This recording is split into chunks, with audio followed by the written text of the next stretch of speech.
एक बार हम आपको एक्सप्लेन करते हैं, ठीक है। तो यहाँ पे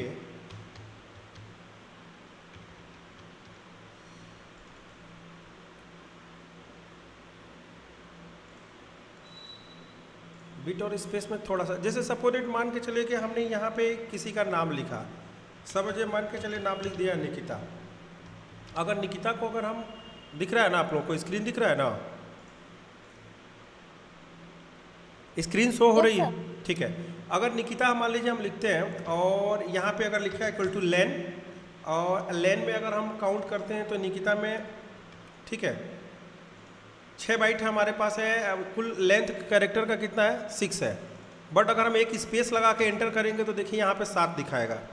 लेकिन हमको विजिबिलिटी में क्या हो रही है, विजिबिलिटी में मिल रहा है कि हमको नॉर्मल अगर हम यहाँ पे रीड कर रहे हैं तो 1 2 3 4 5 6, बट हमारे पास कैरेक्टर कितना है, 7, क्योंकि ऑलरेडी इसमें एक स्पेस लगा हुआ है। अगर इस स्पेस को रिमूव कर देते हैं, देखिए कितना हो गया, 6 हो गया, हुआ। चलिए अब थोड़ा सा हम चलते हैं बाइनरी में। चलिए अब यहाँ पे दे देते हैं, मान के चलिए 64 32 16 8, एक एक करके लोग ज्वाइन करते रहते हैं, ठीक है। और यहाँ हो गया 4, यहाँ हो गया 2, यहाँ 1। बाइनरी सभी लोग पढ़े हुए हैं तो एक चीज़ बता दें आपको,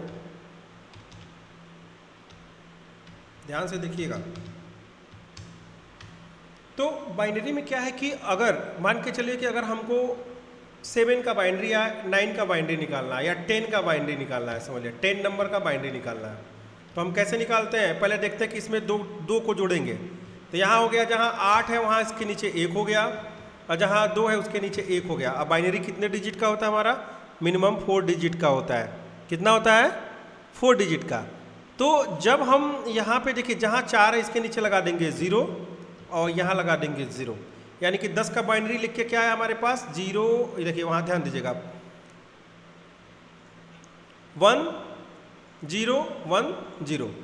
अगर मान के चले कि अगर हम 7 लिखते हैं तो 7 का बाइनरी क्या होगा आपके पास, देखिए 4 2 1, 4 2 6 1 7, यानी कि हम लिख दिए यहाँ पे 1, यहाँ लिख दिए 1, यहाँ लिख दिए 1, और यहाँ क्या हो गया आपका 0, ठीक है। तो सिंपल चीज़ है कि देखिए किसी भी नंबर का बाइनरी निकालने का फंडा बहुत अच्छा होता है कि आप यहाँ से निकाल सकते हैं, ठीक है।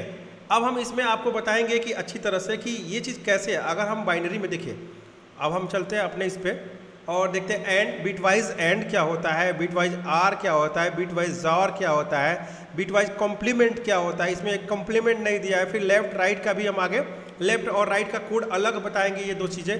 पहले हम आपको एंड, आर, जार और कॉम्प्लीमेंट, ठीक है। कॉम्प्लीमेंट का मतलब होता है, कॉम्प्लीमेंट को हम देते हैं इक्विवेलेंट से देते हैं, ये इक्विवेलेंट का सिंबल होता है, ठीक है। ये ध्यान से देखिए, थोड़ा सा बड़ा कर देते हैं इसको, ये कॉम्प्लीमेंट होता है, ठीक है। तो ये पहले इसको हम क्लियर करा लेते हैं। पहले ये चीज़ जावा में बहुत समझना जरूरी है, और आपको बता दें कि ये चीज़ बहुत लोग बताते नहीं हैं, अक्सर करके ये चीज़ें आपको कोई चीज़ बताते नहीं है कि ये आपका बिटवाइज ऑपरेटर कैसे काम करता है जावा में, ठीक है। तो अभी चलते हैं हम, चलिए अब हम निकालते हैं। मान के चलिए कि हमारे पास 2 वेरिएबल अगर हो, अगर क्या हो, 2 वेरिएबल हो, अगर हमारे पास ए हो, ए वेरिएबल है और ए की वैल्यू हमारे पास क्या है, 5 है। सपोज दैट हमारे पास ए है और ए इक्वल टू क्या है हमारे पास, 5 है, और बी की वैल्यू क्या है, बी इक्वल टू मान के चलिए कि 7 है। अगर ए की वैल्यू बी है और ए की वैल्यू 5 है और बी की वैल्यू 7 है, तो इसके बाद हमारे पास क्या क्या निकालना है हमको, कौन कौन सी वैल्यू निकालनी है। तो पहले हमको निकालना है एंड, बिटवाइज एंड क्या होता है। तो यहाँ ऊपर लिख देते हैं बिटवाइज। पहले इसको समझ लेते हैं, उसके अकॉर्डिंग देखिएगा जो हमारा आउटपुट आएगा ये कैलकुलेशन करने पे मैनुअल, वही हमारे प्रोग्राम के आउटपुट में भी आएगा, ठीक है। तो बिटवाइज एंड हो गया, फिर क्या हो गया हमारे पास, बिटवाइज क्या हो गया, आर हो गया, ठीक है। बिटवाइज क्या हो गया, आर हो गया, बिटवाइज एंड, बिटवाइज आर और बिटवाइज जॉर। तो यहाँ पे हो गया बिटवाइज आपका जॉर हो गया, कंट्रोल या अपवर्ड, और बिटवाइज यहाँ पे लिख देंगे यहाँ पे एंड, और यहाँ पे लिख देंगे बीट वाइज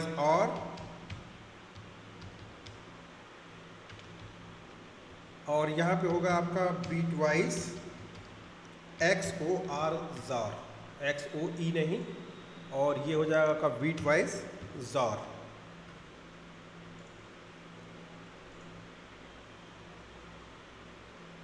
ठीक है, चलिए अब A इक्वल टू 5, अब B इक्वल टू 7, ध्यान दीजिएगा पहले। तो A equal to 5, B equal to 7, अगर A की वैल्यू 5 है तो 5 का बाइनरी क्या होगा हमारे पास? तो 5 की बाइनरी क्या होगी हमारे पास? क्लियर करिए। तो ये हो जाएगा हमारे पास, अगर हम 5 का निकालते हैं बाइनरी, तो 5 का निकल के आएगा हमारे पास 4, यानी कि यहाँ 1, और यहाँ देखिए 4 के नीचे 1 और इस 1 के नीचे 1। ओके, बीच में क्या हुआ हमारे पास? 1 0 यहाँ पे, ठीक है, और 1 0 यहाँ पे। समझ में आया? किसको किसको नहीं समझ में आया बताइए। यहां तक क्लियर हुआ? 5 है तो देखिए 4 के नीचे 1, 1 के नीचे 1, ठीक है। तो ये हो गया आपका, देखिए 1 होगा, और जहां पे खाली होता है वहां पे हम 0 फिट कर देते हैं। और हमने बताया था कि बाइनरी मिनिमम कितना होगा? 4 डिजिट का होगा। कितने डिजिट का होगा? 4 डिजिट का। बताओ, समझ में आ रहा है? नम्रता, नंदिनी? सर अभी तो समझ में नहीं आ रहा है कुछ ज्यादा। हाँ हाँ, जैसे ये चीज समझ में आ रहा है कि अगर 5 है तो हम पेयर बनाएंगे तो 4 1 5, ये जुड़ जा रहा है 4। Yes sir. तो 4 और 1 5 हुआ, तो 4 के नीचे हम 1 देंगे जहां पे हमारा क्लियर रहेगा, 1 के नीचे देंगे, 4 1 5 हो गया जोड़ने पे। और जहां 2 है उसके नीचे 0 लिख देंगे, जहां पे 8 उसके नीचे 0, क्योंकि मिनिमम 4 डिजिट का होना चाहिए। अब जैसे 7 है, B इक्वल टू 7 अगर हमने दिया, भाई एक एक करके कब तक ज्वाइन करते रहोगे?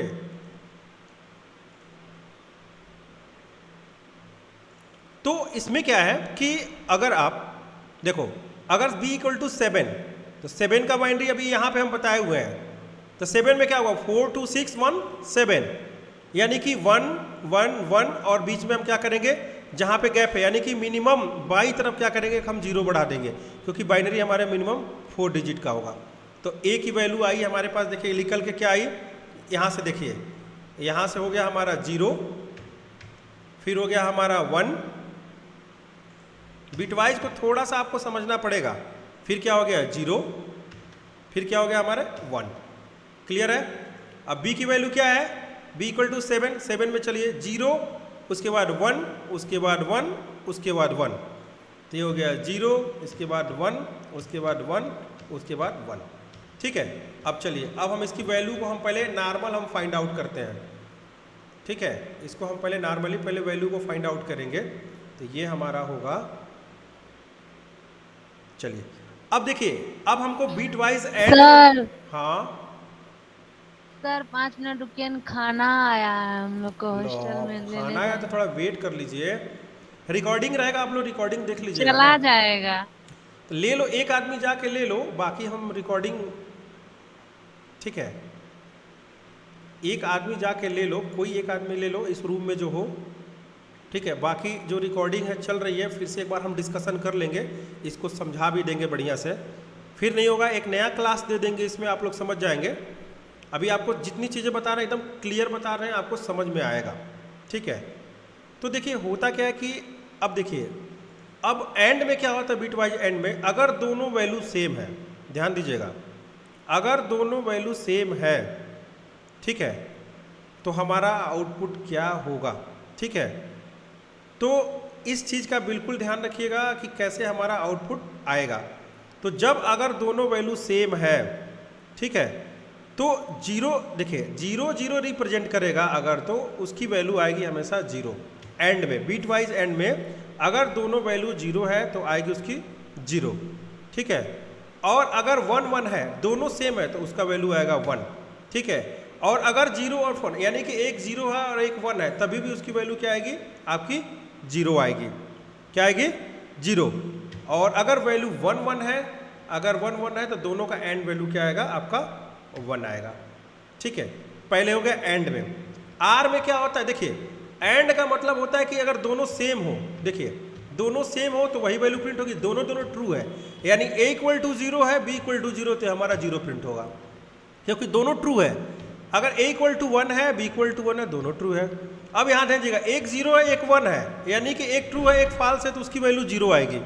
अब समझ में आ रहा है? और यहाँ पे क्या है, दोनों a इक्वल टू 1 है और b इक्वल टू 1 है, इज ट्रू।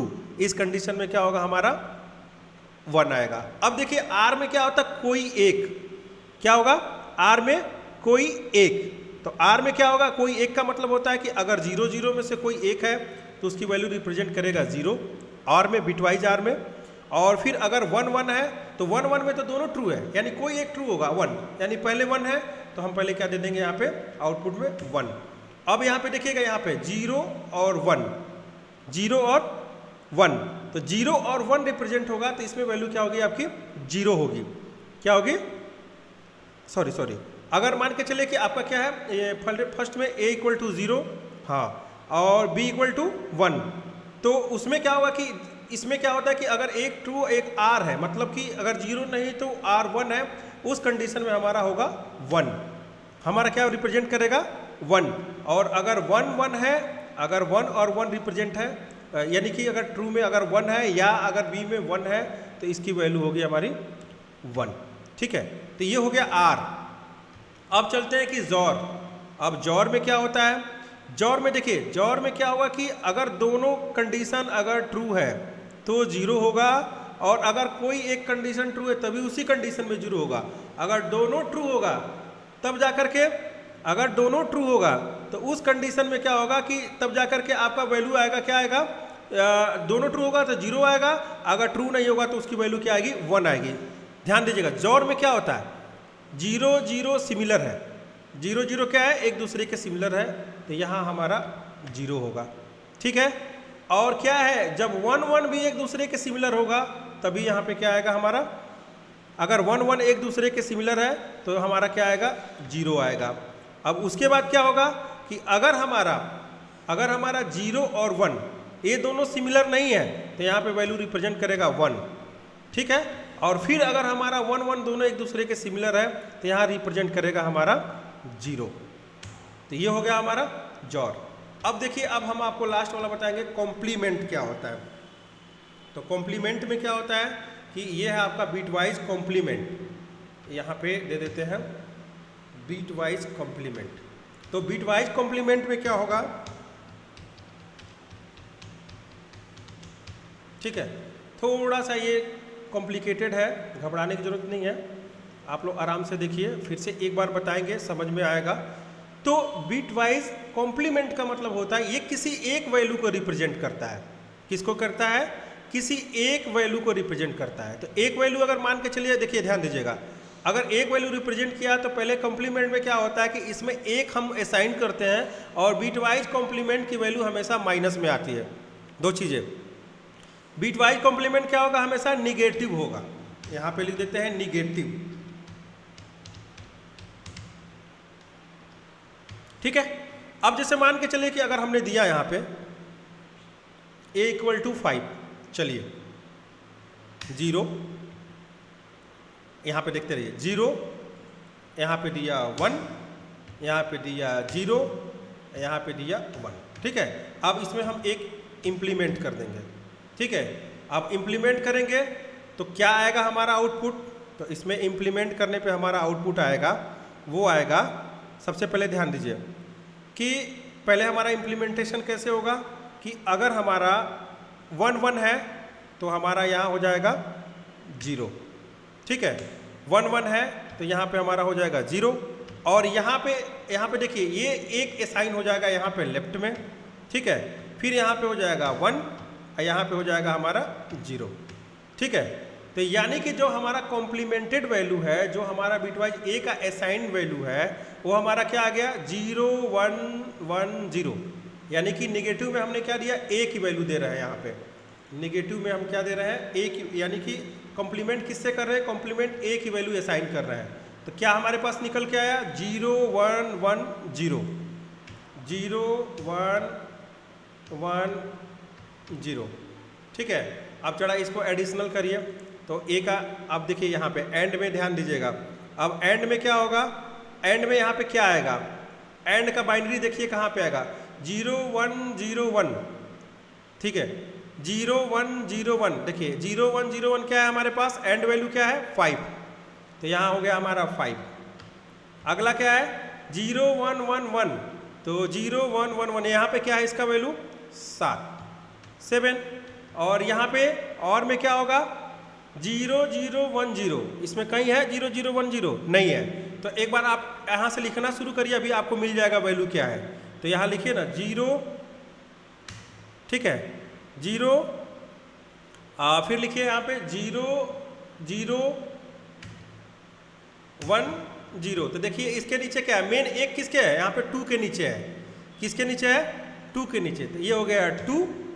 और ये वैल्यू कितनी होगी इसको भी ध्यान दे लीजिए, अब इसको भी लिख देते हैं हम 0 1 1 0 0 1 1 0, तो ये कितना हो गया 0, यहाँ देखिए 4 और 2 6, यहाँ पे क्या हो गया 6, बट आउटपुट में क्या आएगा हमारा मान निगेटिव में आएगा, आउटपुट में क्या आएगा हमारा मान निगेटिव में आएगा।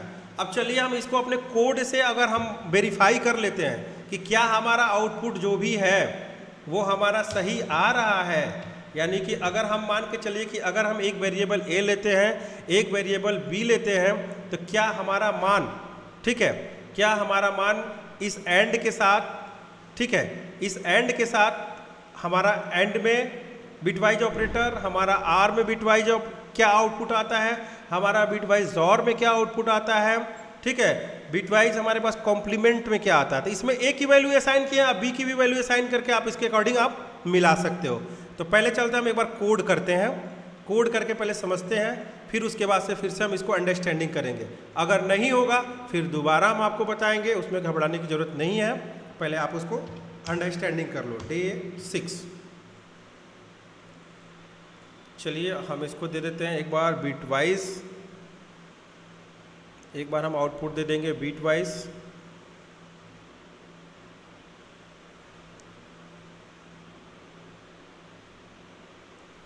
तो यहाँ पे हम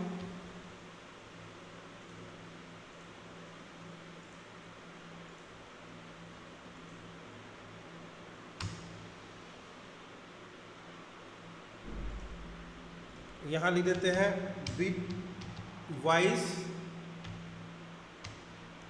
डॉट जावा, ओके, और साथ में ही हम लिख देते हैं क्लास बिट वाइज, ओके। और यहाँ पे 1 सेकेंड, एक कॉल आ रहा है, थोड़ा सा मैं अटेंड करके फ़ोन करता हूँ। राहुल सर क्लास ले रहे हैं, हेलो, हाँ हम फ़ोन करते हैं 9:30 बजे आपको।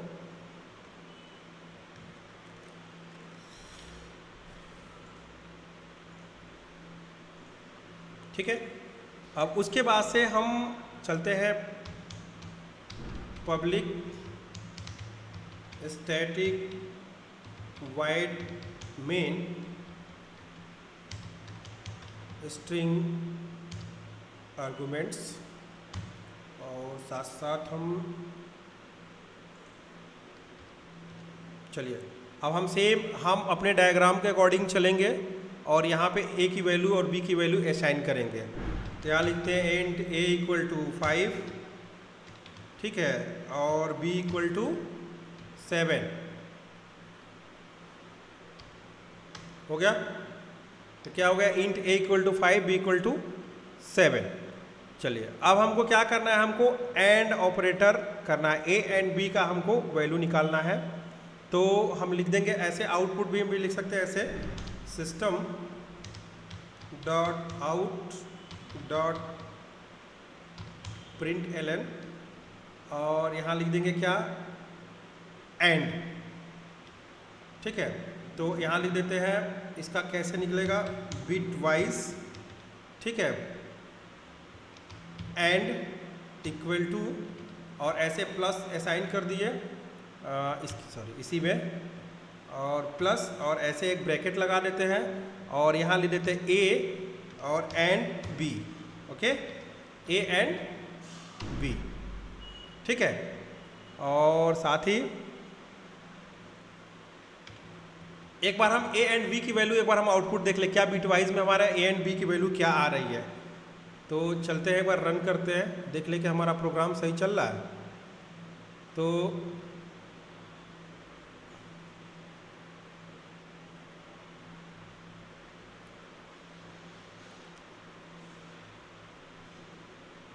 देखिए बिटवाइड एंड की वैल्यू 5 आ गई। अब हम यहाँ देखते हैं क्या हमने क्या निकाला था। देखिए एंड इक्वल टू 5, क्लियर है। अब इसको थोड़ा सा हम हाईलाइटेड करते जा रहे हैं, जो जो हमारा आउटपुट सही होते जा रहा है। अब बिटवाइड आर की वैल्यू 7 आनी चाहिए। तो चलिए एक बार हम 7 भी देख लेते हैं आर की वैल्यू। तो यहाँ लिखेंगे हम system dot out dot print ln और यहाँ लिख देते हैं बिट वाइज, ठीक है, आर, ठीक है, इक्वल टू, और एक बार हम यहाँ लिखेंगे प्लस और यहाँ दे देंगे ए आर बी। तो इसके साथ हम कर देते हैं, आप ऐसे लगा देंगे ए, ठीक है, और आर में एक छोटी पाई लगा देंगे आर बी। ओके, ये हो गया। एक बार इसको भी हम कर लेते हैं, एक बार रन करा लेते हैं। तो ये हमारा आउटपुट दे दिया, देखिए 7, ठीक है। तो अगला भी हमारा आउटपुट सही आ गया, यहाँ पे 7, इसको भी हम हाईलाइटेड कर देते हैं। अब सेकंड है जॉर। जॉर की वैल्यू हमको 2 आनी चाहिए। तो जार में क्या होगा, तो यहाँ लिखेंगे हम SYSO system dot out dot print ln और bitwise XOR equal to, ठीक है, प्लस, और उसके बाद से हमारा हो जाएगा ए, ठीक है। और क्या होगा, जॉर में क्या करते हैं हम, एक कंट्रोल या अपवर्ड वाला सिंबल 6 नंबर दबाएंगे कीबोर्ड के साथ, वो आ जाएगा आपका, ठीक है, ए और बी। एक बार देखते हैं कि क्या हमारा आउटपुट 2 आ रहा है हमारे कैलकुलेशन के अकॉर्डिंग। तो चलिए देखिए हमारा आउटपुट क्या आया, 2, ठीक है। तो ये हमारा आउटपुट आ गया 2। देखिए प्रोग्रामिंग का मतलब ये होता है, मैं आप लोगों को एक चीज़ बता दूं कि प्रोग्रामिंग में हमारा जो कैलकुलेशन है वो हमारे, देखो आउटपुट में तो कुछ भी आ सकता है। देखो होता क्या है कि आउटपुट में आप कुछ भी ला सकते हो। क्या हमारा आउटपुट 5 दे रहा है, क्या हमारा 7 दे रहा है, क्या हमारा 2 दे रहा है, क्या -6 दे रहा है, क्या हमारा प्रोग्राम हमारे दिए हुए अकॉर्डिंग चल रहा है कि नहीं चल रहा है, तब हम मानेंगे कि हमारा कैलकुलेशन भी सही है और प्लस हमारा प्रोग्राम भी सही है। इस चीज़ का एनालिसिस हमेशा करना चाहिए आपको, ठीक है। अब चलते हैं अगला। तो अब निकालते हैं हम कॉम्प्लीमेंट निकालेंगे। तो अगर ए की वैल्यू कॉम्प्लीमेंट में निकालते हैं तो हमारे पास आएगी क्या, तो इसके लिए चलते हैं हम, तो कॉम्प्लीमेंट वैल्यू निकालते हैं। तो यहाँ पे प्रोग्राम में चलेंगे, यहाँ करेंगे क्लोज और यहाँ देते हैं system dot out dot print ln और साथ में ही लिख लेंगे हम क्या लिखें, तो बिट वाइज कॉम्प्लीमेंट। तो कॉम्प्लीमेंट में एक वैल्यू के लिए साइन करते हैं, ध्यान दीजिएगा। तो बिट वाइज कॉम्प्लीमेंट, ठीक है, इक्वल टू, और यहाँ पे करिए प्लस और यहाँ पे लगाइए, आप क्या लगाएंगे, एक एक्विवेलेंट लगाएंगे ए। तो ए की वैल्यू में क्या होगा हमारे पे साइन, तो हम बोले थे कि कॉम्प्लीमेंट हमेशा माइनस में वैल्यू देता है, system dot out dot print ln, ठीक है। ओके, चलिए रन कराते हैं। तो हमारा आउटपुट आ गया, देखिए -6। क्या आया, -6। हम आपको पहले भी बताए थे कि जो हमारा आउटपुट आएगा वो माइनस में आएगा। तो ये हमारा रहा बिट वाइज एंड और जार और कॉम्प्लीमेंट। अगर बी की वैल्यू ये साइन करनी है, बी का देख लीजिए कॉम्प्लीमेंट वैल्यू क्या आ रहा है, तो इसी को कॉपी कर लेते हैं, रेप्लिकेट कर लेते हैं, तो ये हमको पता चल जाएगा कि बी में क्या आ रही है, वैल्यू आ रही है। तो इसके लिए हम यहाँ पे कॉम्प्लीमेंट बी कर सकते हैं, ठीक है। तो बी का आउटपुट क्या आ गया हमारे पास,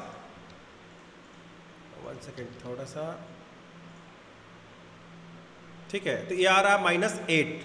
क्या आ रहा है, -8। चलिए हम -8 एक बार देख लेते हैं कि कैसे आ रहा है हमारा -8, ठीक है। तो बी वाली वैल्यू लेंगे, बी में कितना है, बी को हम थोड़ा सा यहाँ पे करते हैं, ध्यान दीजिएगा। तो बी में हमारा है पहले क्या है, तो बी में है 0, ठीक है। और फिर है हमारा 1, और फिर है 1, और फिर है 1। बी की वैल्यू क्या है हमारा 0 1 1, हम ए के साइन करते हैं तो 1 1 कितना हो गया 0, ठीक है। और एक वैल्यू हमारी क्या हो गई 1 1 हो गया, फिर यहाँ पे हमारा हुआ 1 तो 1 हो गया, फिर क्या हो गया हमारे पास यहाँ भी हो गया हमारे पास 1, और यहाँ पे देखिए होगा क्या, एक चीज़ ध्यान रखिएगा कि अब हमारी की v की वैल्यू हमको असाइन करना है तो ये हमको ध्यान देना पड़ेगा इस चीज़ को कि हमारी जो वैल्यू है, ठीक है, जो हमारी वैल्यू है वो हमारी एक प्लस हो रही है, एक असाइन हो रही है। तो हम ऐसे भी देख सकते हैं, देखिए बाइनरी अगर हम नहीं भी निकालें तो एक चीज़ हम देख सकते हैं कि अगर यहाँ 5 था, यहाँ ध्यान दीजिएगा, अगर हमारे पास 5 था तो यहाँ कितना हुआ हमारे पास एक प्लस हुआ -6। अगर हम यहाँ पे मान के चलिए 7 दे रहे हैं तो हमारे पास एक अगर इंक्लूड होगा तो कितना होगा 8 होगा, और वो आउटपुट किस में आएगा माइनस में आएगा। तो जब हमारी v की वैल्यू 7 है तो उसमें एक प्लस करेंगे तो 8 होगा और उसका आउटपुट किस में आएगा माइनस में आएगा, तो ये आउटपुट हमारा आ गया माइनस में। तो एक बार रन करा लेते हैं तो ये हमारा आ गया माइनस में, ये -8 आ गया। ऐसे नॉर्मल चीज़ आप जोड़ सकते हो कि हमारा कैसे आ रहा है, ठीक है, और नहीं तो आप उसके हिसाब से कैलकुलेशन कर सकते हो। तो जब कैलकुलेशन करोगे तो 1 1 0 होगा, फिर उसके बगल में 1 आएगा तो वो भी 0 होगा, फिर उसके बगल में 1 आएगा वो भी 0 होगा, और लास्ट में 1 आके साइन हो जाएगा। जैसे मान के चलिए एक बार हम आपको बाइनरी से भी क्लियर करा देते हैं कि आप कन्फ्यूज़ नहीं होंगे। तो कन्फ्यूज़ इसलिए नहीं होंगे क्योंकि चलते हम यहाँ पे पहले लिखते हैं हम क्या है 7, तो लिख देते हैं पहले 0, यहाँ लिख देते हैं 1, यहाँ पे लिख देते हैं 1, यहाँ पे 1। तो जब हमारा 1 यहाँ पे +1 असाइन होगा तो जब 1 1 असाइन होगा तो 0 होगा, फिर ये 1 इधर आ जाएगा, फिर ये 1 1 यहाँ प्लस असाइन होगा तो फिर यहाँ पे 0 आ जाएगा, ठीक है, फिर यहाँ पे 1 1 असाइन होगा तो फिर यहाँ पे 0 आ जाएगा, और लास्ट वाला 1 आपके यहाँ आ जाएगा। तो अब 1 0 0 0 ध्यान दीजिएगा। तो 1 इस 8 के नीचे क्या है आपका 1, यानी कि हमारा डिजिट कितना आ गया 8, और उसमें हम माइनस असाइन कर दिए, बस काम खत्म हो गया। तो ऐसे भी कैलकुलेशन कर सकते हैं आप, ठीक है, और वो आप प्रोग्राम में भी बना के लिख सकते हो। तो हमारे ख्याल से ये 4 चीज़ें आपको समझ में आ गई होंगी। एक सिंबल लगा रहे, ठीक है, एक स्पेस लगा देते हैं, कभी कभी इस तरह से रेड इंडिकेशन देने लगे तो आप स्पेस लगा दिया करिए। तो ये चीज़ आपका रहा बीट वाइज ऑपरेटर। प्रोग्रामिंग में आपको ये बहुत ही हेल्प करेगा। जब आप बेहतर प्रोग्रामिंग करोगे जावा में, आगे जाओगे एडवांस में, तो ये सब चीज़ें बहुत ही इंपॉर्टेंट होगी आपको बिट को समझना। अब इसमें आपका रह गया है एक चीज़ आपको लेफ़्ट और राइट, ये हम आगे आपको जब एडवांस प्रोग्रामिंग आएगा तो उसमें हम आपको बिट शिफ्ट लेफ्ट राइट, ये बहुत ही इंपॉर्टेंट चीज़ होती है। आउटपुट तो आप ऐसे देख सकते हो कि बाएं घसक रहा है दाएं घसक रहा है, बट ये चीज़ समझने के लिए पूरा डायगोनल आपको डेटा स्ट्रक्चर के पार्ट में भी आपको हम समझा देंगे कि ये कैसे आपका घूमता है लेफ्ट और राइट में, ठीक है। अब अगला इसमें देखिए थोड़ा सा इंक्रीमेंट और डिक्रीमेंट, तो ये तो बहुत ही इंपॉर्टेंट है और आप लोग करते भी हो इंक्रीमेंट डिक्रीमेंट कि कैसे इंक्रीमेंट और डिक्रीमेंट ऑपरेटर काम करता है। तो एक बार इसको भी प्रोग्राम में हम बता देते हैं, तो इसके बाद जो आगे वाला है अभी प्रोग्राम उस पर डिस्कशन हम लोग कर लेंगे, ठीक है। तो ये पार्ट हम 2 छोड़ रहे हैं, आपको ध्यान रखिएगा, इसको नोट करके आपको बीट शिफ्ट और बीट राइट, ये आपको हम डेटा स्ट्रक्चर के पार्ट में हम बताएंगे आपको बीट शिफ्ट और बीट राइट। शिफ्ट लेफ्ट क्या होता है, शिफ्ट राइट क्या होता है, ओके। इसके लिए थोड़ा सा आपको एडिशनल समझना पड़ेगा, जब उसकी अंडरस्टैंडिंग हो जाएगी तो आप इसको समझ सकते हो, ठीक है। तो अब हम चलते हैं आगे और इसमें बताते हैं आप लोगों को कि आपको अगला है इंक्रीमेंट और डिक्रीमेंट ऑपरेटर। तो इंक्रीमेंट और डिक्रीमेंट का भी एग्जांपल आप लोगों को हम बता देते हैं, ठीक है, और आप लोग प्रैक्टिस एकदम उस पर करते रहिए। कोड का प्रैक्टिस करते रहेंगे आपके लिए बेहतर होगा। अंडरस्टैंडिंग करिए, कोई प्रॉब्लम आती है मैसेज करिए, उसको समझिए अच्छी तरह से, ठीक है। और बाकी नोट्स भी हम आप लोगों को भेज ही दे रहे हैं, कोई प्रॉब्लम तो हो नहीं रही है। तो चलिए अब हम चलते हैं, थोड़ा सा हम इसमें आगे बढ़ते हैं और चलते हैं आपको इंक्रीमेंट और डिक्रीमेंट ऑपरेटर। तो एक हम प्रोग्राम लिख देते हैं ऐसे, पहले से भी करते हैं, आप लोग समझ में आ रहा है। और इसको हम चलते हैं, एक बार लिख देते हैं इंक्रीमेंट डिक्रीमेंट ऑपरेटर। तो लिख देते हैं INC और DEC डॉट जावा, ठीक है। एक प्रोग्राम बना देते हैं, क्लास हमारा ये हो गया। और चलते हैं आराम से, एक सिंपल चीज़ है कि इंक्रीमेंट और डिक्रीमेंट को थोड़ा सा हम आपको बता दें। तो ये हमारा देखिए, अगर देखिए प्लस प्लस हमारा इंक्रीमेंट होता है, ठीक है, INCRE इंक्रीमेंट, और जब में हम माइनस माइनस से डिक्रीमेंट करते हैं, माइनस माइनस,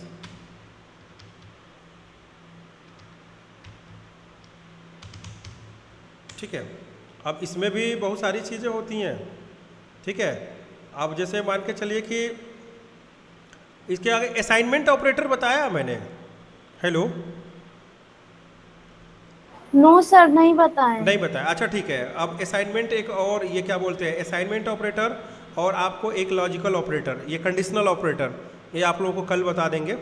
अभी के लिए ये समझ लीजिए कि अभी आप इंक्रीमेंट और डिक्रीमेंट समझ लीजिए, तो दो ऑपरेटर जो है वो कल उसके बारे में बढ़िया से बता देंगे। अभी जो हमसे एक क्वेश्चन की हो उसका सलूशन बता देते हैं, उसके बाद जो ये चीज़ रहेगा इसको एक बार फिर से मैं एक बार अंडरस्टैंडिंग करा दूंगा कि ये थोड़ा सा डायग्राम आपको समझना जरूरी है, ठीक है। अक्सर आपके इंटरव्यू में इस तरह के क्वेश्चंस पूछे जाते हैं। नॉर्मल कोड तो सभी लोग करते हैं, बेसिक सबको आती है, लेकिन बेसिक में भी कुछ ऐसी चीज़ें होती हैं जो आपको अंडरस्टैंडिंग करनी पड़ती है, ठीक है। तो ये आपका प्लस प्लस हो गया और माइनस माइनस हो गया। तो इसमें कहने का मतलब क्या होता है, इंक्रीमेंट कब होता है, जैसे मान लीजिए कोई वैल्यू x है, सपोज दैट, अगर हम प्लस प्लस एक्स का मतलब क्या होता है कि ये होता है it increment the value by 1, ठीक है। इसका मतलब क्या हुआ कि ये इंक्रीमेंट करेगा 1 1 आपका इंक्रीमेंट करेगा, ठीक है। तो इसको लिख सकते हैं इट इंक्रीमेंट वैल्यू 1 बाई 1, ठीक है, वैल्यू 1। और अगर हम माइनस माइनस एक्स लिख देते हैं, यानी एक्स में क्या होगा, यानी कि इट डिक्रीमेंट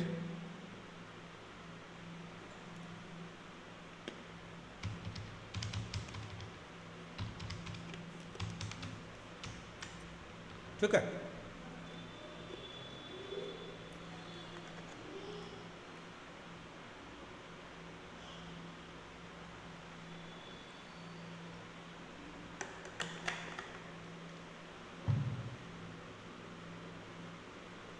इसका मतलब ये हुआ, पहले हम लिख लेते हैं पब्लिक स्टैटिक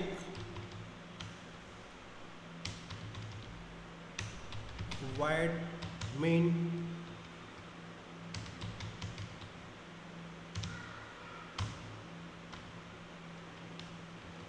ओके। चलिए हम एक नॉर्मल वैल्यू लेते हैं इंट, ठीक है, a equal to 5 and b equal to 10। A की वैल्यू हमने दे दिया 5, यहाँ सॉरी यहाँ कामा लग जाएगा, तो एक ही लाइन में आप एक इंटीजर यानी कि कामा से सेपरेट कर देंगे, तो बार बार आपको इंट लिखने की जरूरत नहीं पड़ेगी, ठीक है। तो अब हम चलते हैं, जैसे एक ए में इंक्रीमेंट करते हैं, तो आप ऐसे लिख सकते हो system dot out dot print ln, ठीक है। तो ए में इंक्रीमेंट करना है तो लिख देते हैं इंक्रीमेंट, ऐसे सॉरी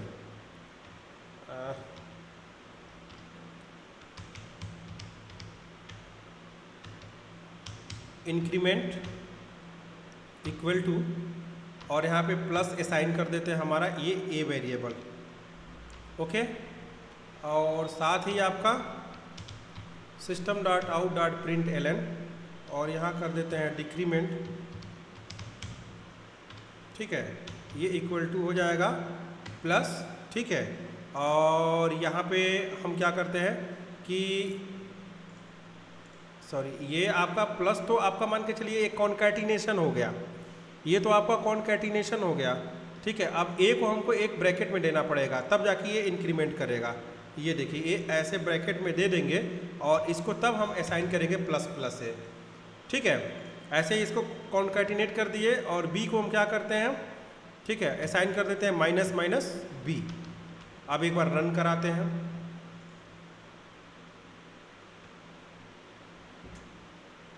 देखिए, तो इंक्रीमेंट में क्या हुआ कि जहाँ पे हमारी वैल्यू ए थी वहाँ पे हमारा क्या हुआ, एक प्लस हो गया, 6 हो गया। और जहाँ पे हमारी बी की वैल्यू 10 थी तो क्या हो गया, हमारी वैल्यू क्या हो गई, अब बी की वैल्यू क्या होगी, 9 हो गई, यानी एक इम्प्लीमेंट हो गया अगर हमने प्लस प्लस किया, और ये क्या हो गया हमारा माइनस माइनस किया तो एक डिक्रीमेंट हो गया।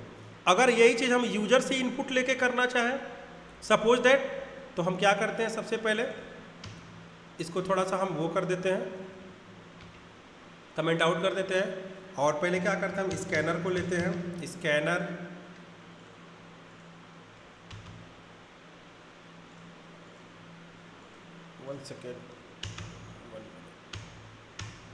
स्कैनर और SCANNER, हाँ स्कैनर हमारा आ गया इंपोर्ट करके। तो यहाँ लिख देंगे स्कैनर SC इक्वल टू, और यहाँ पे देखते हैं कि कोई एक ब्रैकेट यहाँ पे ये वाला कहीं से मिस्टेक हो गया था, ठीक है। SC इक्वल टू यहाँ दे देंगे न्यू स्कैनर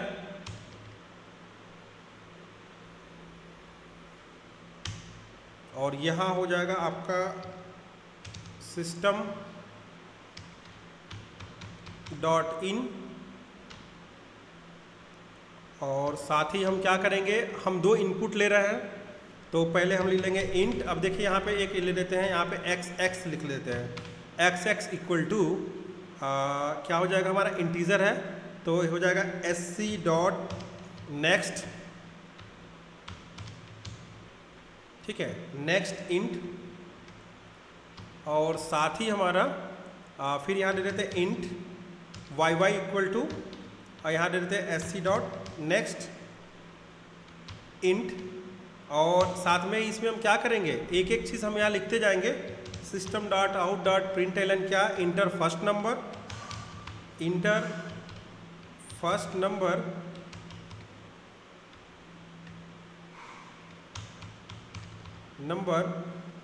टू सी क्या, इंक्रीमेंट।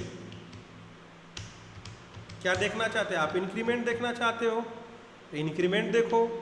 और अगला क्या हो जाएगा इसमें कि system dot out dot println क्या कि इंटर सेकेंड नंबर, नहीं या इंटर फर्स्ट सेकेंड नहीं, इंटर नंबर बस ऐसे लिखते हैं तो डिक्रीमेंट के लिए, तो फर्स्ट सेकेंड का कोई मतलब नहीं है इसमें। Inter number to C decrement, okay.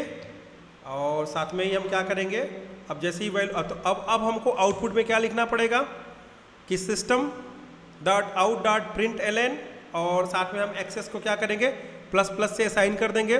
तो चलिए system dot out dot println, और यहाँ पे लिख दीजिए आउटपुट में कि हम असाइन कर रहे हैं।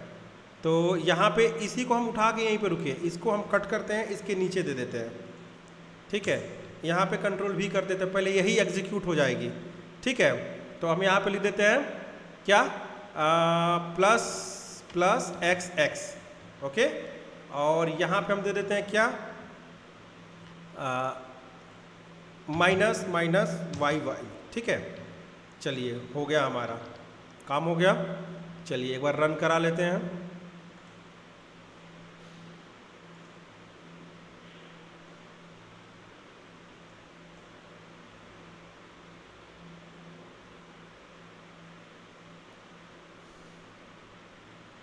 ठीक है, तो मान लीजिए यहाँ 100 दिया तो 101 आ जाएगा आउटपुट में, देखिए आ गया 101। और अगर सेकंड नंबर देते हैं मान के चलिए 99, तो एक घट जाएगा 98 आ जाएगा आपका आउटपुट में, ठीक है। तो ये हो गया हमारा इंक्रीमेंट और डिक्रीमेंट ऑपरेटर का, ये चीज़ समझ में आया। और जो स्कैनर हमारा है इसको क्लोज कर दीजिए, जब हमारा काम खत्म हो जाए तो SC डॉट क्लोज कर देंगे, तो हमारा क्लोज हो जाएगा। तो थोड़ा सा जो कुछ भी थोड़ा हल्का फुल्का एरर आता है वो हमारा ख़त्म हो जाएगा, ठीक है। ये क्लियर हुआ आप लोगों को?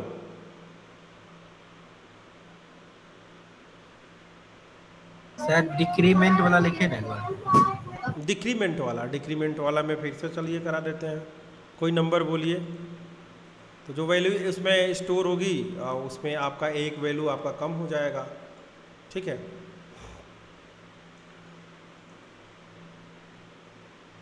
चलिए मान लीजिए कि यहाँ पे हमने 500 लिखा था, 501 हो गया। अब बोलिए कौन सा नंबर डालें? उसमें डाल दीजिए सर। चलिए 45, बैकग्राउंड चल रहा है, बंद करिएगा। चलिए देखिए 45 आ गया, सॉरी 44, एक माइनस हो गया, ठीक है। तो ये आपका क्लियर हो गया। एक बार फिर से देखिए, हम थोड़ा सा रिवाइज एक बार समझा देते हैं। देखिए बाइनरी का सिस्टम क्या होता है कि अभी किसी नंबर का बाइनरी निकालना हो तो पहले क्या करते हैं हम, ऐसे बना लीजिए सिस्टम। सबसे सिंपल चीज़ बता रहे हैं बाइनरी निकालने का, बाइनरी। उसके बाद से आप नंबर 1 के बाद 2, 2 बाइट के बाद 4, 4 के बाद 8, 16, 32, 64 ऐसे होता है, 128, 256, 512, 1024, 2064, ठीक है ना। ऐसे आपका चलता है आगे। तो बाइनरी में होगा क्या कि जैसे किसी भी नंबर का अगर बाइनरी निकालना है तो पहले हम उसकी संख्या से देखते हैं और उसको ऐड करते हैं। जैसे हमको 10 का अगर बाइनरी निकालना था तो पहले हम देखेंगे कि इसके पेयर में क्या है। 8 और 2 को जोड़ देंगे तो हमारे पास 10 आ जाएगा। तो जहाँ पे 8 है वहाँ 1 लिख दीजिए, जहाँ पे 2 है वहाँ 1 लिख दीजिए, अब बाकी कर दीजिए 0 0। और बाइनरी किसी भी संख्या का मिनिमम 4 डिजिट का होना चाहिए, ठीक है। तो सिंपल चीज़ है, जैसे 7, अगर मान के चले हमको दे दे 25, एक चीज़ ध्यान रखिएगा, अगर कोई कहते कि 25 का भाई बाइनरी निकाल दो तो 25 में देखो 16, 8, 24, 1, 25 हो गया ना। तो 16 के नीचे क्या करेंगे, आप लिख देंगे यहाँ पे 1, फिर आएंगे 8 के नीचे, यहाँ पे लिख देंगे 1, और अब देखिए जहाँ 4 है, जहाँ पहले 1 है वहाँ डालिए। इसको थोड़ा सा हम बोल्ड कर दें कि आप लोगों को समझ में भी आएगा, हाँ ठीक है। तो ये देखिए आपका, इसको बोल्ड कर देते हैं थोड़ा। तो अब क्या करना है, देखिए 1 के नीचे यहाँ कर दिया 1, अब बीच में यहाँ कितना हो गया 0 0, बस हो गया। और आप लोग को पता है ना, अगर ये 25 प्रूफ करना हो तो कैसे करेंगे पता है, पढ़े आप लोग बाइनरी सिस्टम। अगर ये 25 अब Yes, sir. हाँ 1 into, अब देखते हैं कि यहाँ पे 0, यहाँ पे 1, पता है ना। जैसे आपको बता दें कि नहीं होगा तो एक बार बाइनरी सिस्टम, अगर नहीं होगा तो क्लास एक बार कर लीजिएगा 1 घंटे का, आप लोगों को बता देंगे कि कैसे प्रूफ होता है। थोड़ा सा समझ लीजिए। मैं थोड़ा सा, अब वीडियो बड़ा हो जाएगा इसके लिए मैं थोड़ा सा